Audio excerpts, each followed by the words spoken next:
Hello everyone, welcome back to my channel. तो आज की इस वीडियो में मैं आपके साथ शेयर करूंगी इंस्टाग्राम की जो वायरल ड्रेस है जो काफ़ी ट्रेंड में है आजकल।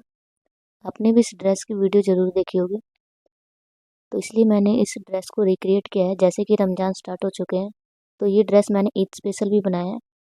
अगर आपको ये ड्रेस पसंद आती है तो आप ईद के लिए भी इस ड्रेस को बना सकते हैं, या आप ईद के लिए कोई ड्रेस बना रहे हैं तो उस ड्रेस के दामन पर भी इस डिज़ाइन को रिक्रिएट कर सकते हैं। तो चलिए स्टार्ट करते हैं। इस पूरी ड्रेस को बनाने के लिए हमने यहाँ पर 2 metre butter crepe fabric use किया है, जो हम लाइनिंग के लिए करेंगे यूज़।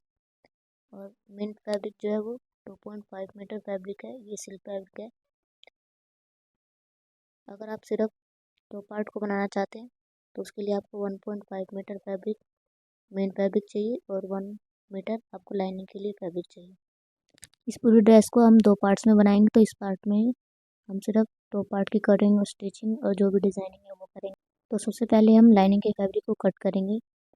तो जितना आपका चेस्ट साइज है उसमें 1 इंच एक्स्ट्रा ऐड करके, और लेंथ आपको जितनी तैयार चाहिए उसमें 1.5 इंच एक्स्ट्रा ऐड करना है और फैब्रिक को हमें कट कर लेना है। यहाँ हमने फैब्रिक को फोल्ड करके रख लिया है।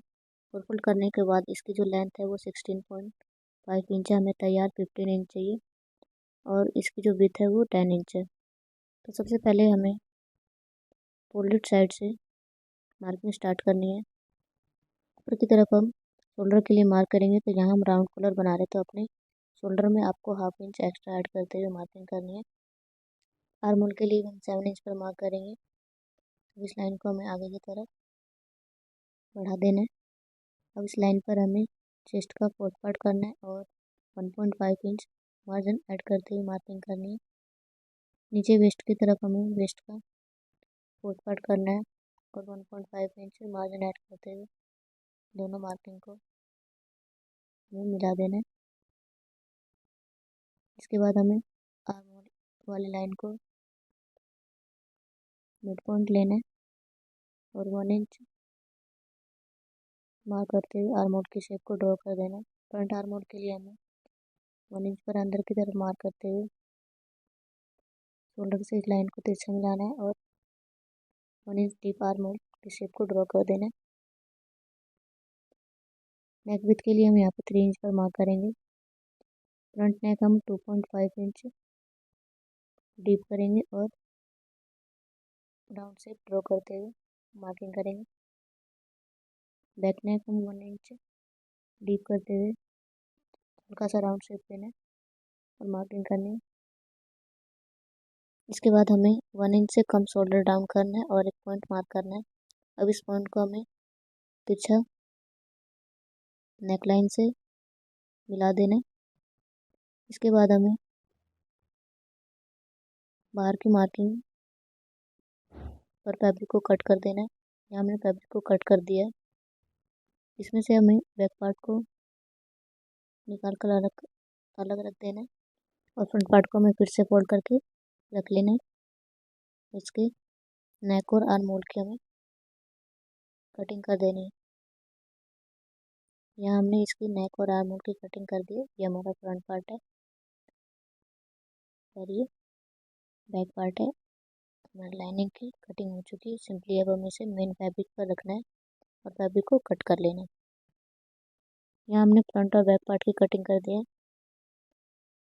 अब हमें फ्रंट पार्ट का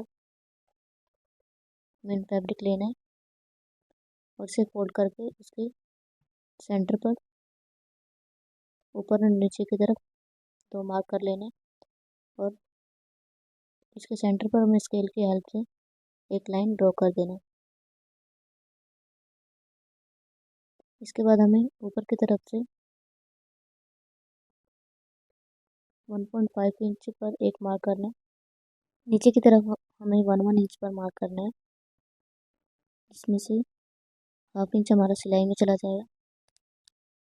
अब इन निशानों को हमें स्केल की हेल्प से सीधा कर लेना है। अब इस लाइन से हमें ऊपर की तरफ 2 इंच पर मार्क करना है और इस मार्क को भी स्केल की हेल्प से सीधा कर लेना है। अब इन दोनों लाइनों के बीच में हमें 5 लाइन और ड्रॉ करनी है, जो हम बाद में करेंगे।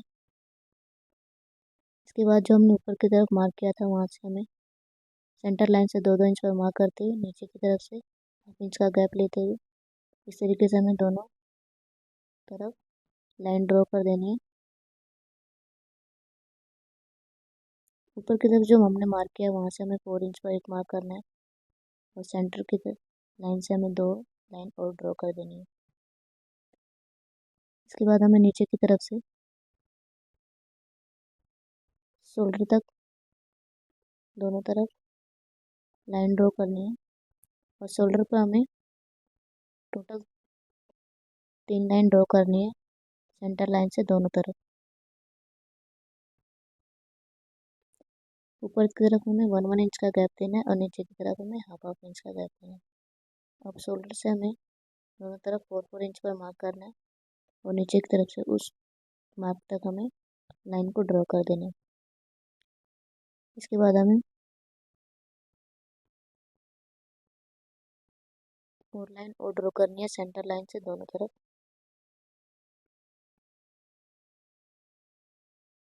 अब जो हमारा मार्जिन है हमें उसे ड्रॉ कर लेना है। दोनों तरफ हमें मार्जिन के लिए मार्किंग कर लेनी है। इसके बाद हमें 4 लाइन ड्रॉ करना है। इस तरीके से हमें तिरछी लाइनों को पूरे में ड्रॉ कर लेना है। अब जो हमने 2 लाइनें नीचे की तरफ ड्रॉ की थी उनके बीच में हमें 5 लाइन ड्रॉ करनी है। टोटल हमें 7 लाइन ड्रॉ करनी है नीचे। 2 हम पहले ही ड्रॉ कर चुके हैं। अब हम इन निशानों को स्केल के हेल्प से सीधा कर लेना है। उनके बीच में हमें 5 लाइन ड्रॉ कर देनी है। थोड़ा थोड़ा गैप देते हुए हमें इन लाइनों को ड्रॉ कर लेना है। यहाँ हमारी मार्किंग कंप्लीट हो चुकी है। अब हम यहाँ पर सिल्वर वर्क करेंगे। तो आप अपने चॉइस के अकॉर्डिंग किसी भी सिल्वर मटेरियल का यूज़ कर सकते हैं। यहाँ पर हमने सिल्वर पाइप, सिल्वर स्टोन और सिल्वर ग्लास कट बिट्स का यूज़ किया है। तो सबसे पहले हम स्टोन को फैब्रिक ग्लू की हेल्प से पेस्ट करेंगे। तो जिस लाइन की सेंटर लाइन से है हमें 4th लाइन जो है उस पर स्टोन वर्क करना है। आप किसी भी लाइन पर अपनी चॉइस के अकॉर्डिंग कोई भी हैंड वर्क कर सकते हैं। बेसिकली हमें पूरी फैब्रिक पर सिल्वर वर्क ही करना है। तो सबसे पहले हमें इस तरीके से स्टोन को फैब्रिक ग्लू के ऊपर रखते हुए पेस्ट कर लेना है। हाफ पार्ट में हमने हैंड वर्क को कंप्लीट कर लिया है। बड़ी पाइप और कटदानी वर्क का यूज़ करते हुए हमने यहाँ पे वर्क को कंप्लीट किया है। सबसे पहले हमें सुई धागा लेना है और धागे के एक एंड पर हमें नॉट लगा लेना है। जिस तरीके से हमने एक तरफ हैंड वर्क किया है उस तरीके से हमें दोनों दूसरी तरफ भी सेम लाइन पर वर्क को करना है। सेंटर से दूसरी लाइन पर हमने यहाँ पर स्टोन चेन का यूज़ किया है। तो जितनी लाइन की लेंथ है उतनी लेंथ का हमें चेन को कट कर लेना है और फैब्रिक ग्लू की हेल्प से उसे पेस्ट कर लेना है। सेंटर से 3rd लाइन पर हमने बड़ी पाइप का यूज़ किया है। तो हमें पाइप की साइज के अकॉर्डिंग फैब्रिक को छोड़ते हुए इस तरीके से हमें हैंडवर्क को करना है।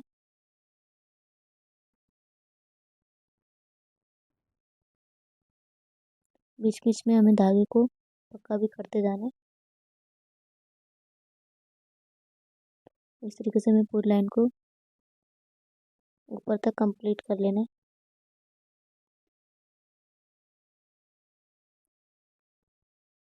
बीच में हमें धागे को थोड़े थोड़े गैप पर पक्का कर लेना है।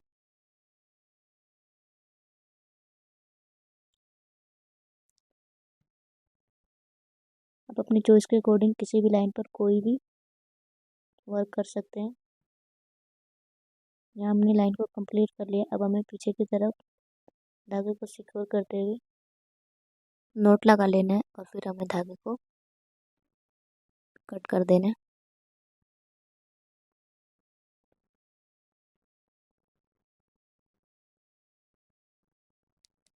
अब हम सेंटर लाइन के दोनों तरफ, जो हमारी सेंटर लाइन है उसके दोनों तरफ हमें 2 लाइनें बनानी है। तो सबसे पहले हम एक पाइप लेंगे और पाइप के यहाँ जितना फैब्रिक छोड़ते हुए आगे की तरफ सुई को करेंगे। उसके बाद हम एक छोटा कटदाना लेंगे। उसके बाद हम एक पाइप लेंगे। इस तरीके से हम एक पाइप और एक कटदाने का यूज़ करते हुए इस वर्क को करेंगे।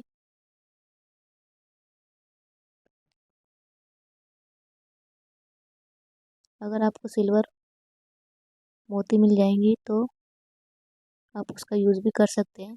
मुझे यहाँ पर मोती नहीं मिली थी, इसलिए मैंने यहाँ कटदानी का यूज़ किया। यहाँ पे हमने लाइन को कंप्लीट कर लिया। जहाँ पर हमने ऊपर की तरफ एक मार्क किया था उस मार्क तक अब हमें लाइन की साइड में दूसरी लाइन को बनाना है। तो फर्स्ट लाइन को देखते हुए हमें इस लाइन को कंप्लीट करना है। तो जहाँ पर हमने कट बिट्स का यूज़ किया है उसके सामने हमें कट बिट्स का यूज़ करना है, और जहाँ पर हमने बड़ी पाइप का यूज़ किया है उसके सामने बड़ी पाइप का यूज़ किया है। एक कट बिट्स और एक पाइप का यूज़ करते हुए हमें इसे कंप्लीट करना है। अगर आप फर्स्ट टाइम मेरी वीडियो को देख रहे हैं तो एक बार मेरे चैनल को विजिट जरूर करिएगा। यहाँ पर आपको अलग अलग ड्रेसेस की वीडियो मिल जाएंगी जो आपके लिए हेल्पफुल हो सकती हैं। यहाँ पर हमने पूरी लाइन को कंप्लीट कर दिया है। हाफ पार्ट में जिस तरीके से हमने वर्क किया उसी तरीके से हमने दूसरे पार्ट में भी करना है। नीचे की लाइनों को भी कट बिट्स और पाइप का यूज़ करके कंप्लीट कर लेना है। अब हम यहाँ पर स्टोन चैन को पेस्ट करेंगे। तो सबसे पहले हमें फैब्रिक ग्लू को लाइन के ऊपर लगा लेना है और हमें चैन को इसके ऊपर ध्यान से रखते हुए अच्छे से पेस्ट कर देना है और इसे सूखने के लिए छोड़ देना है।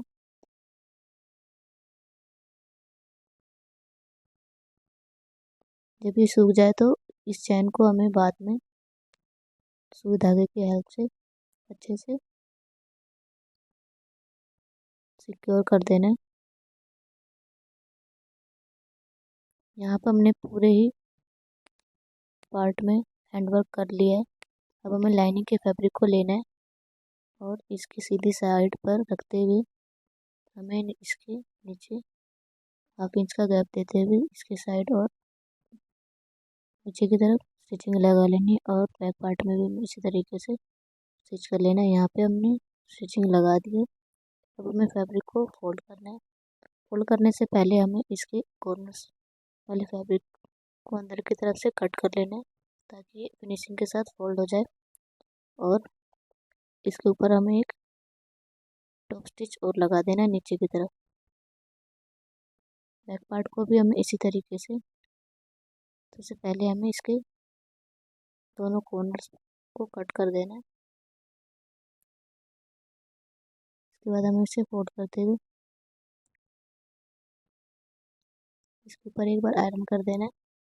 यहाँ हमने टॉप स्टिच लगा दिया है। बैक पार्ट को भी हमने रेडी कर लिया है। अब हमें बैक पार्ट को लेना है और इसके सेंटर पर हम मार्क करेंगे। तो यहाँ हम राउंड कॉलर बनाएंगे। तो जितना पार्ट आप पीछे की तरफ से ओपन करना चाहते हैं उतना हमें मार्क कर लेना है। उसके बाद जितना हमने मार्क किया था उसमें 1 इंच एक्स्ट्रा ऐड करते हैं। यूजिंग पेपर को कट कर लेना है। इसकी जो विड्थ है फोल्ड करने के बाद वो 1 इंच है। नीचे की तरफ से हमें 1 इंच पर मार्क करते हुए हमें सेंटर पर 1 सेंटीमीटर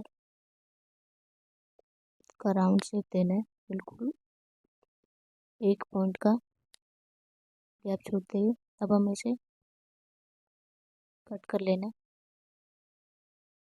ऊपर तक।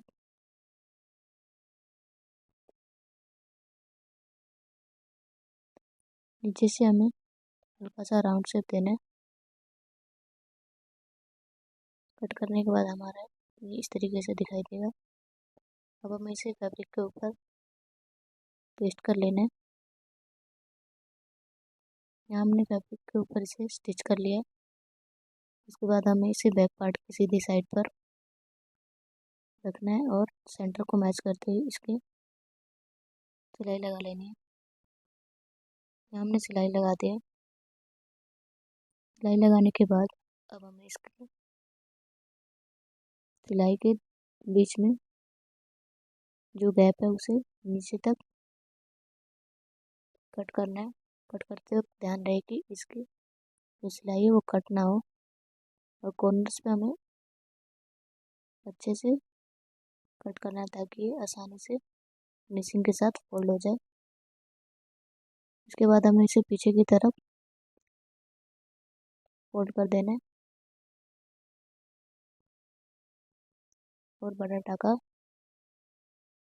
लगा देना है इसके ऊपर। यहाँ हमने इसको अच्छे से फोल्ड करते हुए स्टिच कर लिया। अब हमें टॉप पार्ट को लेना है और दोनों की राइट साइड को अंदर की तरफ करते हुए हमें इसके शोल्डर को जॉइन कर लेना है। यहाँ हमने शोल्डर को जॉइन कर लिया है। अब हमें पीछे की तरफ से इसके पूरे नेक राउंड की लेंथ को मेज़र कर लेना है। जितनी भी इसकी लेंथ है, यहाँ पर हमारी 16 इंच लेंथ आई है। जितनी लेंथ आई उसमें हमें 1 इंच एक्स्ट्रा ऐड करते हुए एक पट्टी कट कर लेनी है। हमने यहाँ पे दोनों तरफ से फैब्रिक को फोल्ड कर दिया और 3 इंच इसकी विड्थ है।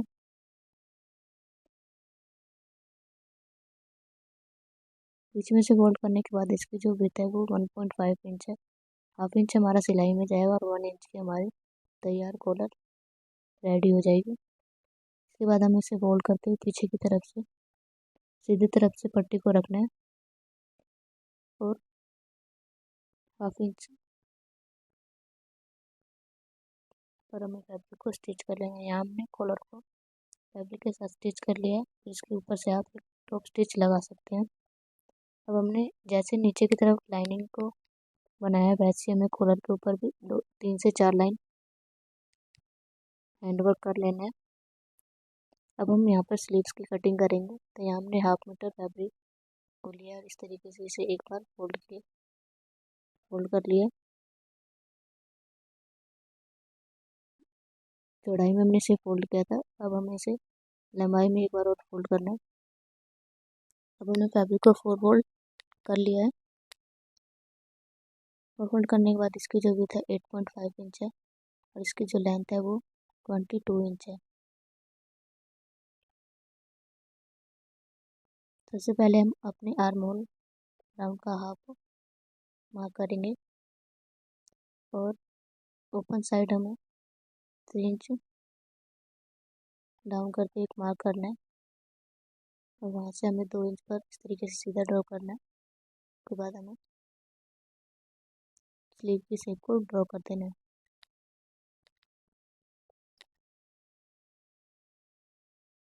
इसकी जो लेंथ है हमें तैयार 20 इंच चाहिए।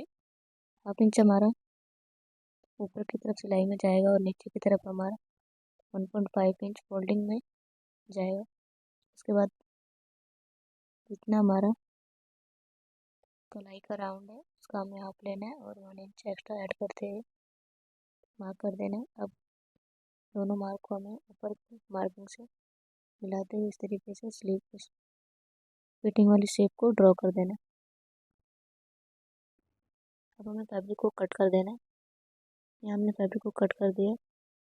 अब हमें स्लीव के सेंटर पर भी कट लगा लेना है ताकि इसे जॉइन करते हुए आसानी हो।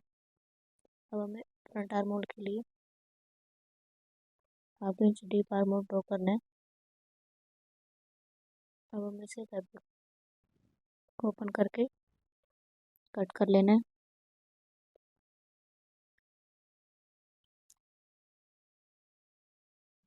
स्लीव की कटिंग करने के बाद अब हम जो स्लीव के ऊपर डिजाइनिंग है उसके लिए मार्किंग करेंगे। तो जो भी हमने मार्जिन छोड़ा है सबसे पहले हमें मार्जिन वाले फैब्रिक को दोनों तरफ से ड्रॉ कर लेना है। नीचे की तरफ से हमने जो फोल्ड करने के लिए फैब्रिक लिया है उसे हम छोड़ते हुए एक लाइन ड्रॉ कर लेंगे। उसके बाद हमें उस लाइन को ऐड करते हुए 3 लाइन और ड्रॉ करनी है। अब ऊपर की तरफ से हमें 1.5 इंच फैब्रिक छोड़ते हुए एक मार्क करना है। अब हमें स्लीव के सेंटर पर एक सीधी लाइन को ड्रॉ कर लेना है। अब नीचे की तरफ से हमें सेंटर लाइन से 1 इंच पर मार्क करते हुए दोनों तरफ 2-2 मार्किंग कर लेनी है और स्केल की हेल्प से हमें लाइनों को ऊपर की तरफ से गैप छोड़ते हुए ड्रॉ कर लेना है। नीचे की तरफ से हमारा ये गैप 1 इंच है और ऊपर की तरफ से हमारा ये गैप 2 से 2.5 इंच का है। आप चाहे तो अपने चॉइस के अकॉर्डिंग इनके बीच और लाइन ड्रॉ कर सकते हैं। नीचे की तरफ से सबसे पहले हमें फैब्रिक को फोल्ड कर देना है। उसके बाद हमें इसके ऊपर सेंटर वाली लाइन की जो लेंथ है वो 18.5 इंच है, उससे नेक्स्ट 17 इंच और उसके बाद 15 इंच है। यहाँ हमने कॉलर के ऊपर हैंडवर्क को कर दिया है। पीछे की तरफ हम वो अटैच कर देंगे। अब हम स्लीव को अटैच करेंगे, तो यहाँ हमने स्लीव्स के ऊपर भी हैंडवर्क को कंप्लीट कर लिया है। अब हमें टॉप पार्ट को ओपन करना है और स्लीव के सेंटर पॉइंट को शोल्डर लाइन के साथ मैच करते हुए दोनों की राइट साइड को एक अंदर की तरफ करना है और आर्म होल पर हमें स्लीव को इस तरीके से अटैच कर लेना है। दूसरी स्लीव को भी हमें इसी तरीके से अटैच कर लेना है। इसके बाद हमें फिटिंग का निशान लगाना है। एक साइड आप जिप अटैच कर सकते हैं अगर आपने बिल्कुल फिटिंग का टॉप बनाया है तो। यहाँ हमने साइड की फिटिंग लगा दी है और स्लीव की भी फिटिंग कर दी है। अब हम पीछे की साइड हमने यहाँ पर दो हुक अटैच किए हैं। सारी स्टिचिंग हमारी कंप्लीट हो चुकी है। पीछे की साइड हमने इसे प्लेन ही रखा है। अगर आप चाहे तो सेम डिज़ाइनिंग आप पीछे की तरफ भी बना सकते हैं। तो सारी स्टिचिंग कंप्लीट करने के बाद आप इसका फाइनल लुक देख सकते हैं। आई होप आपको ये वीडियो पसंद आई होगी। अगर आपको ये वीडियो पसंद आई तो वीडियो को लाइक, शेयर एंड चैनल को सब्सक्राइब कर लीजिए। अगर आपको कोई डाउट है तो आप मुझसे कमेंट सेक्शन में पूछ सकते हैं। आपको ये डिज़ाइनिंग कैसी लगी ये भी ज़रूर बताइएगा। तो मिलते हैं नेक्स्ट वीडियो में, तब तक के लिए अपना ध्यान रखें।